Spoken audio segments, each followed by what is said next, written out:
Hello and welcome back to Elden Ring. Today I want to talk about status effects. Status effects were in the Souls series since Demon Souls, since the beginning really. There was no Souls title without status effects. And in Elden Ring this is no different, we have 7 status effects in total. And how it works is if our character or an enemy is being hit by an attack that causes a certain status effect, then a hidden number is rising. And once the number succeeds their resistance number, the target is being afflicted by the status effect. For example, if we have a look at our status, we can see in the bottom right corner resistance, immunity, robustness, focus, and vitality. If we have a look at explanations and go over, for example, to immunity, we can find out that immunity is for poison and scarlet rot, your resistance to various poisons and rot. The higher number, the lower your susceptibility. Well, which isn't really that true. I mean, there's some truth in it, but it basically means it takes longer for you to being poisoned. It doesn't make the poison weaker, it's not going away faster, it just takes longer until your character is being poisoned or scarlet rotted. We have robustness, which is the resistance to blood loss and frostbite. Again, it just takes, if this number is for example 1000, it takes longer for you to take blood loss damage or frostbite damage or the frostbite effect for example, than when the number is at 200. Focus is the resistance to sleep and madness, and vitality is the resistance to death blight. Again, it doesn't weaken the effect, it just takes longer to apply the effect with increased numbers. Alright, now that we know how it works, and by the way, you can see the 2 numbers here. Like, immunity has, for example, 297 and 67 as numbers. The left number is the important number. The 297 is the total immunity this character has currently, and for some reason they've put the 67 there. This is only the immunity you gain from your armor. If we have a look over to the immunity screen here, if I take off this hat, which gives us 18 immunity, it takes away 18 from both numbers. If I strip this character naked, you can see the right side is at 0 and the left side is, well, at the natural immunity number. And this is raised due to the stats. This character has every stat at 99, so they're tied to specific, what's it called? Attributes, I guess. So let's put on the clothing again and talk about the 7 status effects that one can be afflicted by. First, we have poison, which is a simple damage over time effect. Keep in mind that there are different quote-unquote types of poison in the game. For example, if there is a poison swamp somewhere, for example this poison swamp down here, or the various poison swamps in certain dungeons, and the poison swamp area around the Shaded Castle, for example, this might deal like 1 damage per tick, 1 HP damage per tick. And then we have the poison that a poisoned knife or weapon has that deals like 2 damage per tick, and there are different strengths of poison in the game, but it's really, at least to me, I don't know which poison is the strongest. They have different durations even, so their damage number is completely different, and I guess it's the same thing with Scarlet Rot as well, because Scarlet Rot is the second status effect that we have here, and it works basically just like poison. If you've played previous Souls titles, then Scarlet Rot is your toxic effect basically. They always like to have 2 different types of poison. Maybe because they can stack or something, I don't know. Then we have Blood Loss, which is a little bit more complicated. I mean, it deals damage. It's a burst of damage. It deals damage once. And if you have very low poise, I guess you're getting staggered by it. But the staggering effect is I guess due to the damage. Maybe there's a hidden poise damage number there, or stagger number. I don't know how stagger in this game works completely, but I think it depends on the enemy. It deals 100 or 200 flat damage, depending on the enemy, plus 15% of their HP total, I think. Yeah, should be. I think HP total is correct, yeah. Then we have Frostbite, which is a little bit more complex. The most complex of all of them, I guess. It deals 30 damage plus 10% of the target's maximum HP. Then it reduces the damage negation by 20%, and I think it's additive, or like it's not 20% of, for example, the 7.238 that I have here, but it's directly minus 20%.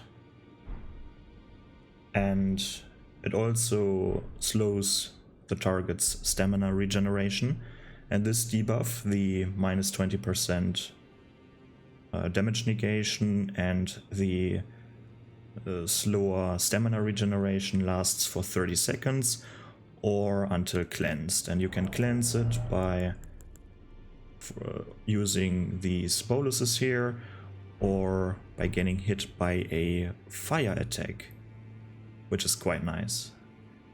A little bit more flavor in there. Then we have Sleep, which stuns the target. Depending on the target, it is a simple stun, where it's like the target is being stuck in an animation for a certain amount of time, or if it's a different target, then the enemy is going to sleep, like for like 2 minutes or something like that, which is fairly strong in PvE. In PvP, for example, you only have the stun. And then it also, if it's a player character, it also drains 30 plus 10% of their maximum FP. And then we have Madness, which is basically, in PvP at least, a stronger version of Sleep, because it stuns the target. The target has to go through an animation. It deals 100 plus 15% of the target's maximum HP as damage, as fire damage, I guess. And it also drains 30 plus 15% of the target's maximum FP. So it's basically just a stronger sleep. It's a sleep effect with more FP drain and with extra damage. And then of course we have everyone's favorite status effect, Death Blight, which instantly kills the target. Alright, okay, these are the status effects, and let's talk about why they work how they work right now. Because there are potential things that could have been changed. Let's talk about why they are possibly not being changed and how you could possibly change them. It doesn't mean that these possible changes are good changes, and there are good reasons for why some of my ideas are not good at all. But let's start with poison, because this is fairly simple. Let's think about what poison is. There are many different poisons in real life. This poison deals damage over time, so it probably destroys cells in the body. Then there are also poisons in real life that are stunning, that have a stunning effect, or muscle relaxants and stuff like this, right? So how would you implement something like this in the game? You could just infinitely stun the character, or stun the character for a certain amount of time and stuff like this. There are wild poisons out there, so you can basically put every effect you want on the poison status effect if you would make a game. But you need to be careful, right? Because let's say there's a poison that stuns the target for like until the poison wears off. Then that would be not fun to play against. Let's just imagine you're getting stung by some big ass insect and they poison you with a stunning poison. Then your character lies on the ground for like 2 minutes or so. That wouldn't be fun. Scarlet Rot is, well, their own invention, so they can actually put every effect on there, whatever they want. Like, they went with the stronger poison effect, which is fine, I guess. Blood loss is a little bit strange, because I would imagine blood loss acting like a poison effect, but I get why they don't want a third poison effect in the game. But what do I imagine blood loss to be? If you're losing blood, what really happens? You're getting cold, your vision is getting weird, and at some point you pass out, I guess, due to the lack of oxygen or something. I'm not a doctor, but you would pass out. So possibly a damage over time effect, right? They went with a sudden burst of blood, like an explosion of blood, and you lose so much blood at the same time, and because blood is life energy, you lose a chunk of your HP. I guess that's what they went with, which is fine. It's kind of whatever. I guess poison was a little bit overpowered in PvP, so and the fact that it staggers the target is quite something. Makes it quite annoying to play against. Maybe they could have changed, could change something with the stagger. Maybe make it so that when you bleed out, or when you suffer from the blood loss effect, then that you're not getting staggered from the damage. Or maybe the stagger is part of it. I don't really know. I think it would have been better without the stagger, but what do I know, right? It's just my opinion. Then we have Frostbite, which is quite nice. It deals damage, of course. Tissue is being destroyed, which makes sense. Then you're more susceptible to other types of damages. Makes also sense, because for example, when you're hitting your hand on a table or something like this, right, it hurts. But when your hand is cold and you hit your hand on the table, it hurts more.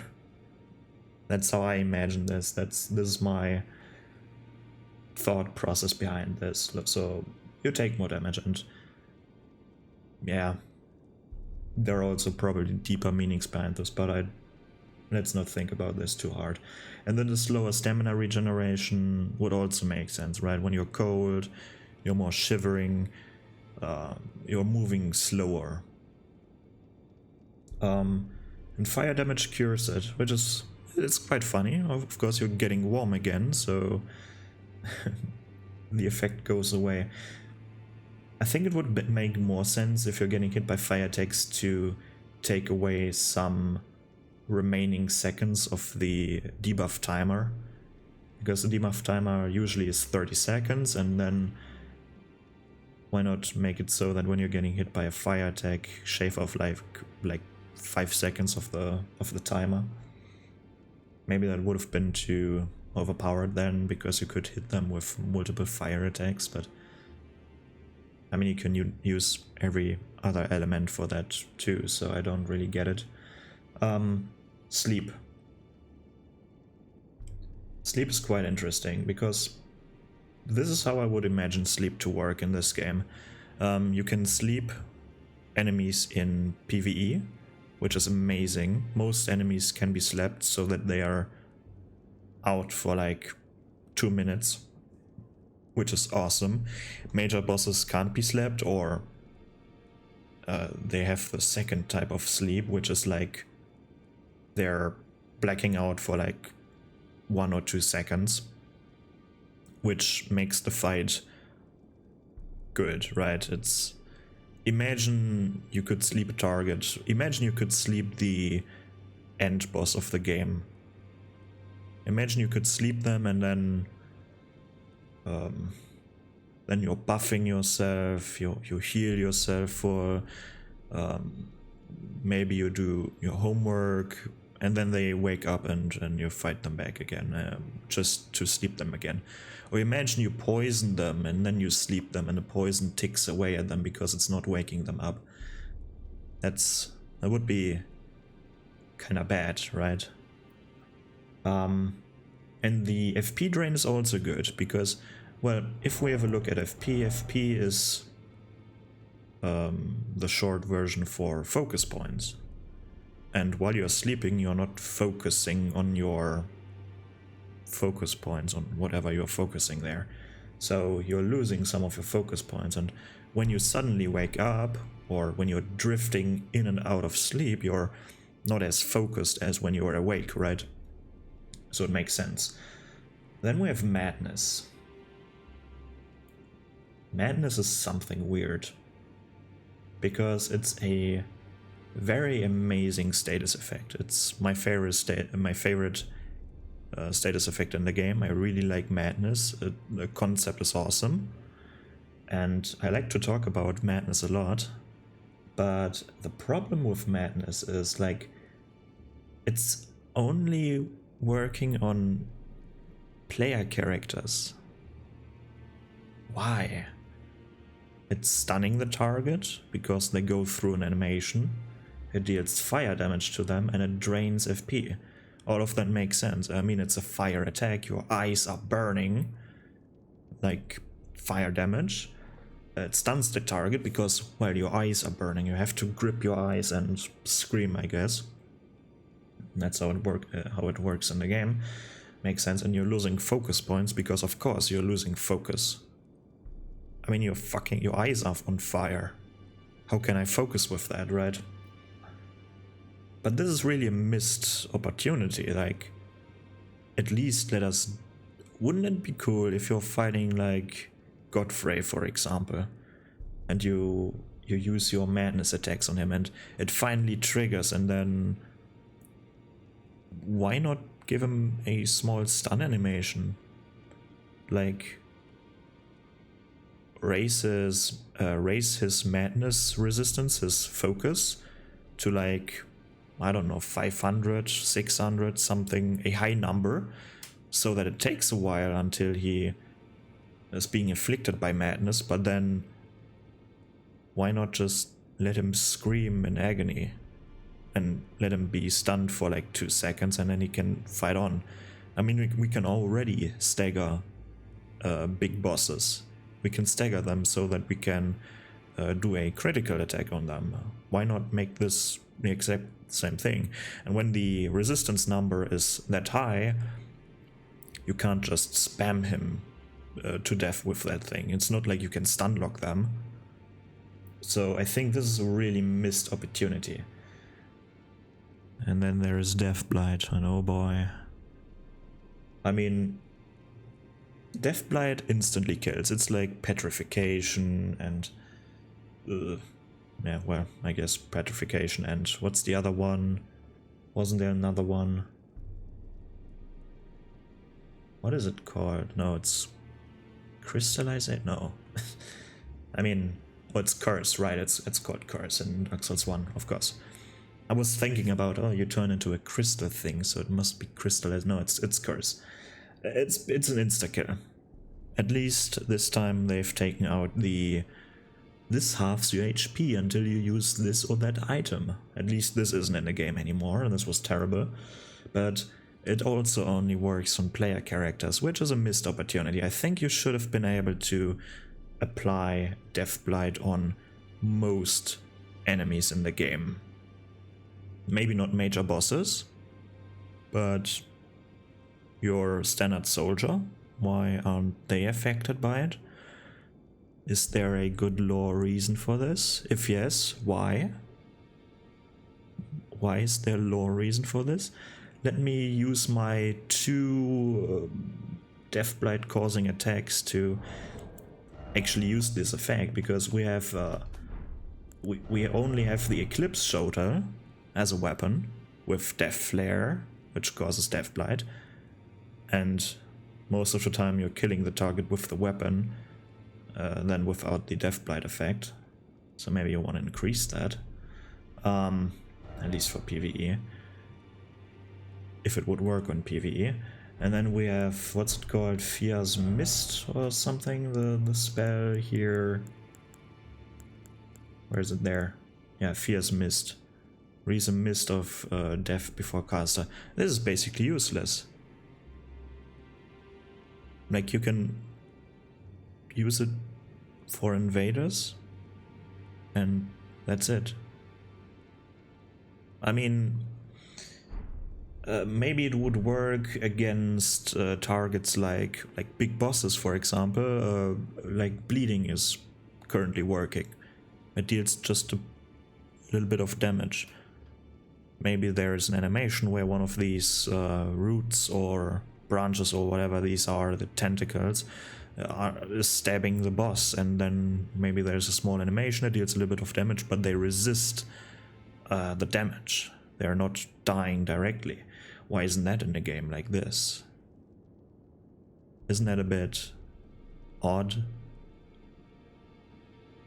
I mean, if there is something like Deathblight in the game, make it so that we can use it against the enemies. Why is it only a tool versus the player? And insta-death is not really... It's not fun, is it? Like, it is fun, it would have been, or it's fun to apply it to your enemy, but it's not fun to suffer yourself from this effect. It's like, oh yeah, you go back to your side of grace now. On the other hand, when you're getting hit by the madness status effect, or by sleep, or every other status effect, you're most likely able to act. If you're poisoned, you maybe want to get rid of the poison, or you maybe want to go faster through the level because maybe you don't have the resources to cleanse it. So you either need to go through the level faster, or you need to use one of you need to heal in between. Like, it's like more, it forces you to, first of all, you're on a timer, and then it forces you to use more resources. It forces you to think differently. Blood loss is similar. If the bar is almost full, you maybe want to disengage and play more defensively. With frostbite, if you're frostbitten, you maybe want to avoid fights for the duration, or you immediately cleanse it. If you're getting hit by a sleep effect, your FP are being drained, so you can't really use your mage abilities that well again. Like, it robs you of resources, really. And, well, all these effects are robbing you of resources, but that's not the point, but, well. So these are a few things that I wanted to talk about, and also the way that you apply these status effects, the way that, again, if we have a look at this, at the resistance, you just need to overcome a threshold in order to afflict the status effect. This works quite well with stuff like with the instant damage things, like with blood loss, with frostbite, sleep madness, and deathblight. But with the 2 poison types, it feels kind of weak, right? Maybe you could also, by having higher resistances, maybe you could weaken the effects of the status effects a little bit more, except deathblight, I guess. Or maybe with high vitality, you have a chance to withstand the instant death. Maybe there's a different animation where you're actually fighting off the root that is trying to impale you or something like this. That would have been cool. Maybe, maybe not. But, well, that's what I wanted to talk about. Let me know what you think about status effects, if they would, or if they should change some of them, if they should change how they actually work, or should they stay how they are? Should they be removed? Let me know what's your opinion on this topic, and that's it from me. Goodbye.